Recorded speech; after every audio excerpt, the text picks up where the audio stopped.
Pemrograman berorientasikan objek atau OOP memiliki beberapa pilar atau konsep penting yang harus dipahami.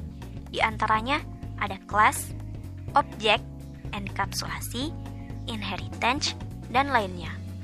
Kali ini kita akan belajar tentang polymorphis. Apa itu polymorphis dan bagaimana contohnya? Polymorphis dalam OOP adalah sebuah prinsip di mana class dapat memiliki banyak bentuk metode yang berbeda-beda meskipun namanya sama. Polymorphis pada Java ada dua macam. Yang pertama, static polymorphis atau polymorphis statis. Yang kedua, dynamic polymorphis atau polymorphis dinamis. Beda dari keduanya terletak pada cara membuat polymorphisnya. Polymorphis statis menggunakan metode overloading, sedangkan polymorphis dinamis menggunakan metode overriding. Mari kita bahas perbedaannya lebih detail. Metode overloading. Metode overloading terjadi pada sebuah kelas yang memiliki nama metode yang sama, tapi memiliki parameter dan tipe data yang berbeda. Kata kunci yang perlu kamu ingat, dalam satu kelas, nama metode sama, tipe data, dan parameter beda. Itulah metode overloading. Contohnya sebagai berikut. Misalkan kita memiliki kelas lingkaran.java. Pada kelas ini terdapat metode luas.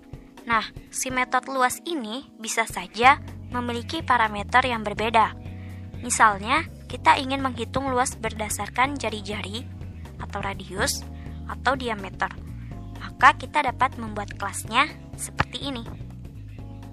Coba perhatikan, kelas lingkaran memiliki dua metode yang namanya sama, yakni luas. Tapi parameter dan tipe datanya berbeda. Dan juga isi atau rumus di dalamnya berbeda. Inilah yang disebut polymorphis statis. Sudah paham kan? Lalu polymorphis yang dinamis seperti apa?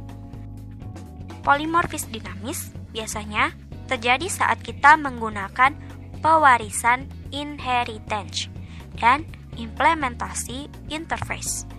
Seperti yang sudah kita ketahui, pada pewarisan kita bisa mewariskan atribut dan metode dari kelas induk ke kelas anak.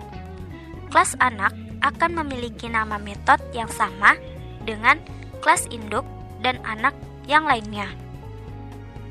Nah, disinilah akan terjadi polymorphis. Kelas anak akan memiliki nama metode yang sama, tapi nanti isi dan parameternya bisa berbeda dari kelas induk. Karena si kelas anak melakukan metode overriding, menindih metode yang diwariskannya. Polymorphis dinamis juga bisa terjadi saat menggunakan interface. Oh iya, buat kamu yang belum tahu interface adalah kelas kosong yang berisi nama-nama metode yang nanti harus diimplementasikan pada kelas lain. Dalam pengimplementasiannya, bisa saja tiap kelas akan mengimplementasikan secara berbeda dengan nama metode yang sama. Jadi, polymorphis statis hanya terjadi dalam satu kelas saja, sedangkan polymorphis dinamis terjadi pada saat ada hubungan dengan kelas lain seperti inheritance. Oke, sekarang mari kita lihat contohnya.